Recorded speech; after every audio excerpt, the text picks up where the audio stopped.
In my head, I was adamant that I wanted to have a career, I wanted to build something of my own, and because I also wanted to break this old age norm of men being the sole bread earners of the family.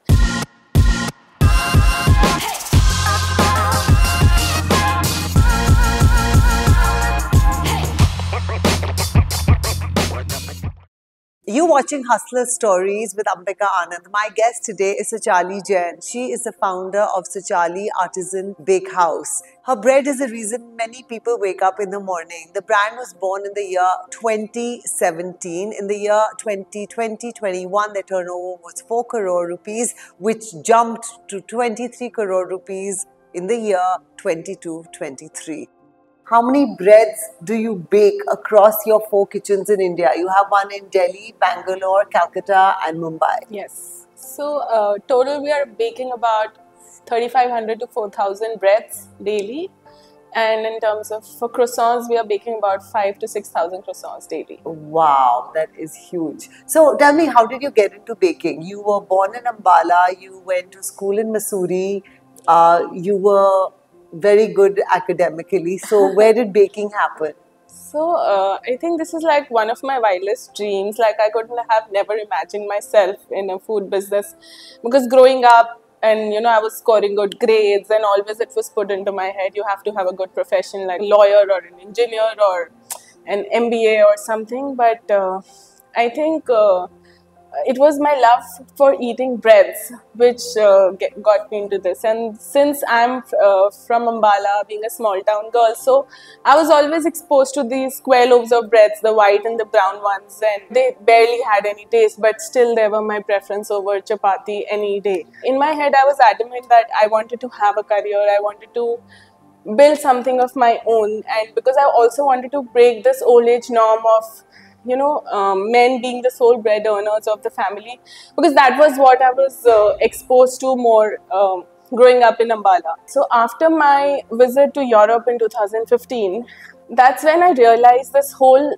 fantasy world of these such crazy good breads existed, which I had no clue about. And I just wanted to go on and on and on eating them.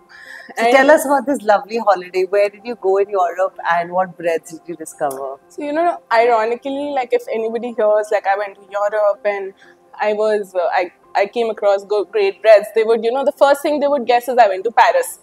But the truth is, I've never been to Paris ever still.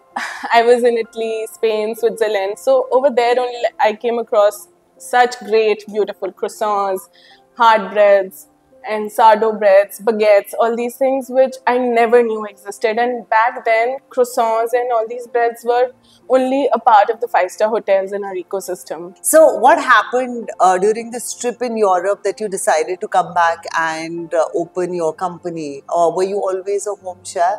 The thing is, I was never around the kitchen, never like passionate for baking. Growing up, I had always seen my mom making cakes, but I was always the consumer. I always wanted to do something which, gave me my own identity and, something which I live for. And I came back and I did my market research. So I found that this was a big market gap.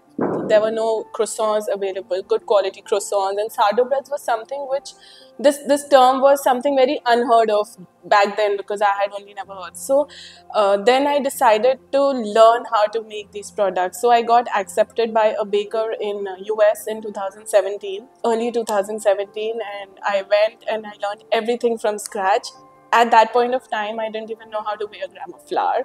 I could barely stand for 2 hours at a stretch on my feet. I could barely pick up 10 kilos of a bag. When I got back after a couple of months to India and totally unaware of the fact that all my recipes are not going to work here. Like that was a big heartbreaking moment for me. I thought it would be super easy. So I bought a small oven and a dough mixer.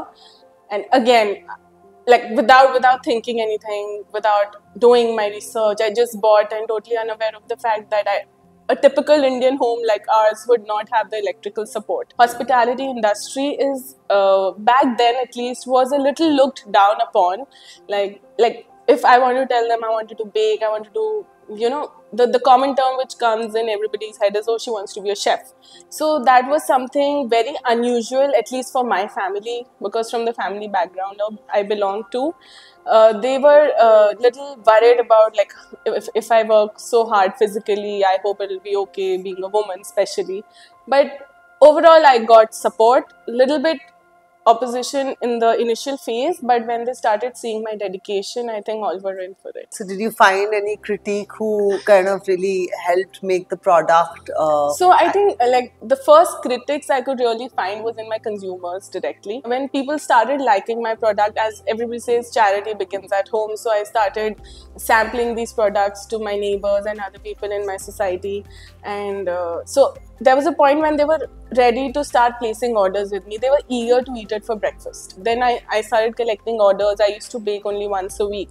And you know, all these breakfast pastries and breads are a thing when everybody wants them for their morning breakfast. So I had to go at 9 p.m. in the night to the bakery, bake all by myself, everything, and then, you know, delivered at 8 a.m. in the morning.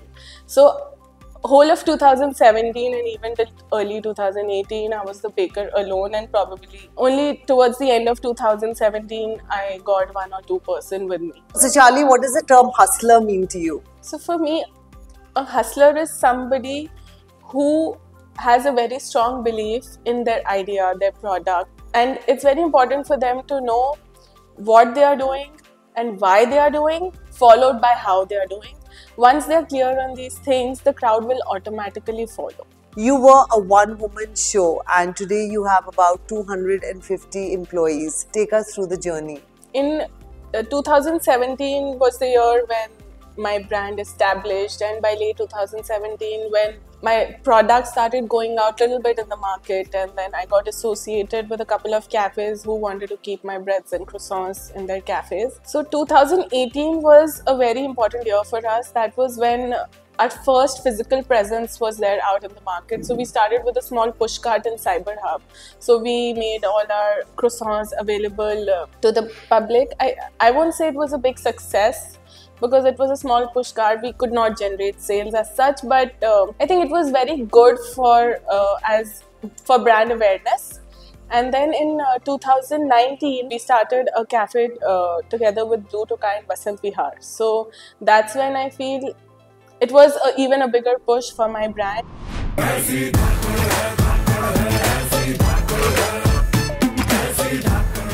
2020 was a year where the demand for this product like boomed.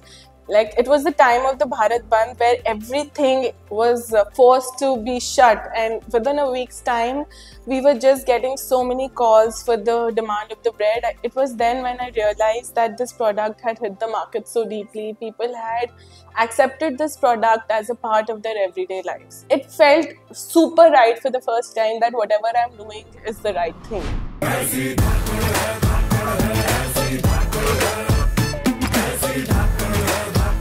The F&B industry is brutal. What does one need to know before entering it? First, an entrepreneur should be passionate about the product they're creating. Their self-belief in the product is very important. If, like, for example, me, like, I would sell the product which I will eat every day myself. A product which I will not eat, I would not launch. Tell us about the biggest challenge and the biggest risk you undertook, and it paid tenfold. When I was scaling up, one of the biggest challenges which I faced, and I've also been facing every day, is to get the right team into place. A person who understands the product, a person who knows what we are making and why we are making. How do you set yourself apart in a crowded market? So my simple basic funda is that I want to just tell the whole truth transparently, what we are putting in the product, what ingredients you are putting, and just tell the consumer this is what you're consuming. This is my simple funda, and probably this is what is setting me apart. What advice do you have for all the entrepreneurs out there? How do they find a gap in the market, or if they have an idea, how do they execute it? Being extra calculative always might not work. It's good to have your calculations and your whole business plan in place. You know, if you're seeing an opportunity or if you're seeing something ahead of you, please do not hesitate to capture the opportunity. Do not hesitate to work for things yourself from scratch. Just start somewhere. You have to start. If you start, you've already taken a very big step in your life. So if you start, are already 50% through. I'm a huge fan. Thank you so much for your time. It's like my fangirl moment. Thank you. Thank you, Ambika.